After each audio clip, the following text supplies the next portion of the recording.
दिल्ली के उत्तम नगर में होली के दिन हुई तरुण कुमार की हत्या ने पूरे इलाके को हिलाकर रख दिया है। ये घटना 4 मार्च 2026 की शाम की है। 26 साल के तरुण कुमार को उनके पड़ोसियों ने लाठियों और डंडों से बुरी तरह पीटा, जिससे उनकी मौत हो गई।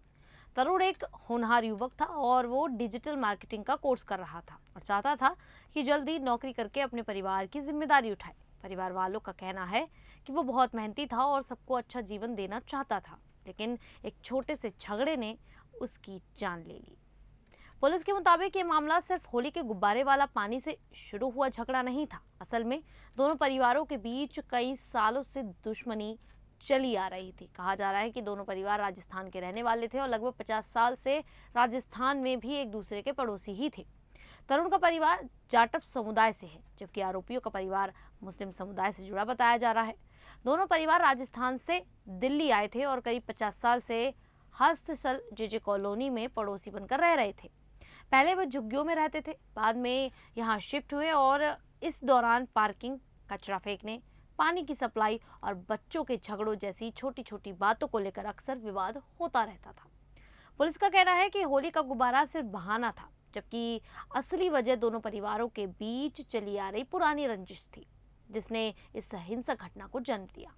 4 मार्च 2026 को होली का दिन था। रात करीब 10:30 बजे तरुण की 11 साल की रिश्तेदार बच्ची छत से पानी भरे गुब्बारे फेंककर होली खेल रही थी। उसी दौरान एक गुब्बारा सड़क पर गिरा और उसका रंगीन पानी आरोपी पक्ष की एक महिला पर पड़ गया। इस बात पर दोनों पक्षों में थोड़ी सी बहस हुई। तरुण के परिवार ने तुरंत माफी मांग ली और मामला उस समय शांत हो गया। तरुण के पिता ने बताया कि तरुण अक्सर जिम जाते थे और उस घटना वाले दिन भी वो जिम से लौट कर आ रहे थे। मुस्लिम परिवार से माफी मांगने के करीब 30 मिनट बाद अचानक माहौल बदल गया। आरोपी परिवार के रिश्तेदारों और समर्थकों के साथ करीब 20-25 लोगों की भीड़ वहां आ गई। उनके हाथों में लोहे की रॉड, लाठियां और पत्थर थे। भीड़ शोर मचाते हुए सीधे तरुण के घर की तरफ बढ़ी और हमला करने लगी। भीड़ ने तरुण को रास्ते में ही घेर लिया और पूरी तरह लाठियों और डंडों से पीटना शुरू कर दिया। इस हमले में तरुण के सिर पर गंभीर चोटें आईं और अंदरूनी खून बहने लगा। तरुण के पिता मेमराज ने बेटे को बचाने की कोशिश की, लेकिन उन्हें भी चोटें लगी। इसके बाद तरुण को तुरंत नजदीकी अस्पताल में ले जाया गया, लेकिन हालात बहुत गंभीर थे। पोस्टमार्टम रिपोर्ट में बताया गया कि सिर में लगी गंभीर चोट और ज्यादा खून बहने की वजह से तरुण की मौत हुई। इस हमले में 4 अन्य लोग भी घायल हुए, जिनमें तरुण के परिवार के सदस्य शामिल थे। घटना के बाद इलाके में गुस्सा फैल गया। तरुण के समुदाय के लोग आरोपी परिवार के घर पहुंच गए और वहां तोड़फोड़ शुरू कर दी। कुछ गाड़ियों में आग भी लगा दी गई। इसके बाद पूरे इलाके में तनाव फैल गया और मामला सांप्रदायिक रंग लेने लगा।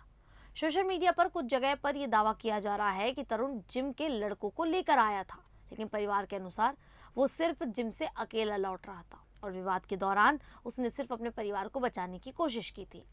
घटना के बाद दिल्ली पुलिस ने तुरंत कार्रवाई शुरू कर दी। पुलिस ने इस मामले में एफआईआर दर्ज की, जिसमें हत्या धारा 302, हत्या की कोशिश धारा 307, अवैध भीड़ धारा 149 और SC/ST एक्ट की धाराएं लगाई गई। डीसीपी कुशल पाल सिंह ने बताया कि जांच के दौरान सीसीटीवी फुटेज, गवाहों के बयान और दोनों परिवारों के पुराने रिकॉर्ड देखे गए। इससे पता चला कि दोनों परिवारों के बीच काफी समय से दुश्मनी चल रही थी। पुलिस का कहना है कि ये सांप्रदायिक हिंसा नहीं, बल्कि आपसी रंजिश का मामला है।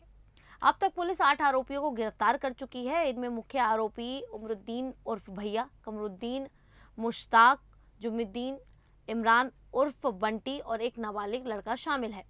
8 मार्च को 8वें आरोपी को भी पकड़ लिया गया, जबकि नाबालिग को जुवेनाइल कोर्ट में भेज दिया गया। इलाके में किसी तरह की गड़बड़ी ना हो, इसके लिए पुलिस ने भारी सुरक्षा बल तैनात किया है, जिसमें रैपिड एक्शन फोर्स भी शामिल है। पूरे इलाके को संवेदनशील क्षेत्र घोषित कर दिया गया है।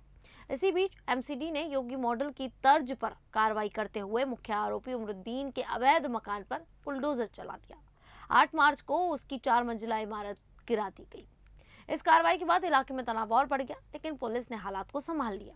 फिलहाल आरोपी परिवार के घर पर ताला लगा है और परिवार के बाकी लोग फरार बताए जा रहे हैं। तरुण के परिवार का दर्द शब्दों में बयां करना मुश्किल है। उसके पिता मेमराज का कहना है कि तरुण ही उनका सबसे बड़ा सहारा था। अब वे इस मामले में सीबीआई जांच की मांग कर रहे हैं, क्योंकि उन्हें लगता है कि पुलिस पूरी सच्चाई सामने नहीं ला रही। तरुण के बड़े भाई अरुण कुमार ने भी कड़ी कार्रवाई की मांग की है। उन्होंने कहा, हम बस न्याय चाहते हैं, दोषियों को कड़ी सजा मिलनी चाहिए।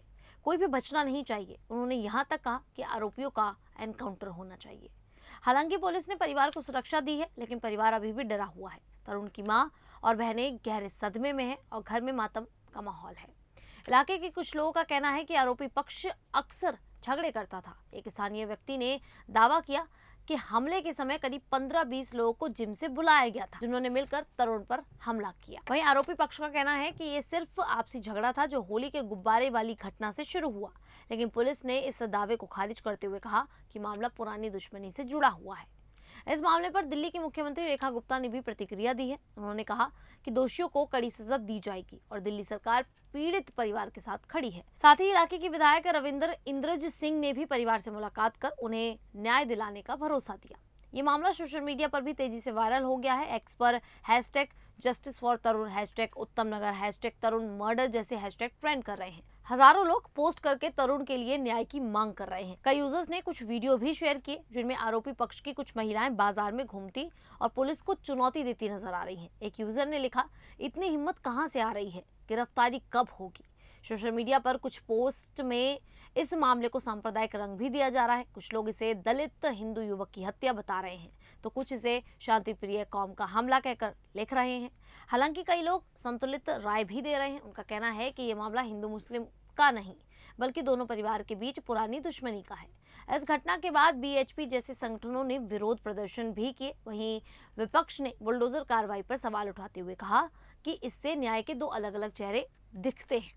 मीडिया में भी इस घटना को काफी कवरेज मिली है। बीबीसी, हिंदुस्तान टाइम्स और टाइम्स ऑफ इंडिया जैसी बड़ी मीडिया संस्थाओं ने इस खबर को दिखाया। कुछ रिपोर्ट्स में ये भी कहा गया कि इलाका पहले से ही तनावपूर्ण रहा है, इसीलिए घटना के बाद माहौल और ज्यादा संवेदनशील हो गया है। खैर, इलाके में हालात फिलहाल अभी शांत हैं, लेकिन अंदर ही अंदर तनाव अभी भी बना हुआ है। पुलिस का कहना है कि कुछ और लोगों की गिरफ्तारी की तैयारी चल रही है और जांच जारी है। इस बीच तरुण की अंतिम यात्रा में सैकड़ों लोग शामिल हुए, जिन्होंने उसे नम आंखों से विदाई थी। पूरे इलाके में दुख और गुस्से का माहौल देखने को मिला। ये घटना एक बार फिर दिल्ली की कानून व्यवस्था पर सवाल खड़े कर रही है। अक्सर देखा जाता है कि छोटे छोटे विवाद भी बड़ी हिंसा में बदल जाते हैं। फिलहाल तरुण का परिवार न्याय की उम्मीद में इंतजार कर रहा है। वहीं प्रशासन और पुलिस लोगों से अपील कर रहे हैं कि शांति बनाए रखें और किसी भी तरह की अफवाहों पर ध्यान ना दें। खैर, आप सभी को इस पूरे मामले को लेकर क्या कहना है, आप हमें कमेंट करके अपनी राय जरूर दें। अभी के लिए इतना ही। फिर हाजिर होंगे ऐसी ही देश और दुनिया से जुड़ी बड़ी खबरों के साथ। तब तक के लिए देखते रहिए द न्यूज़ 15 दिल्ली।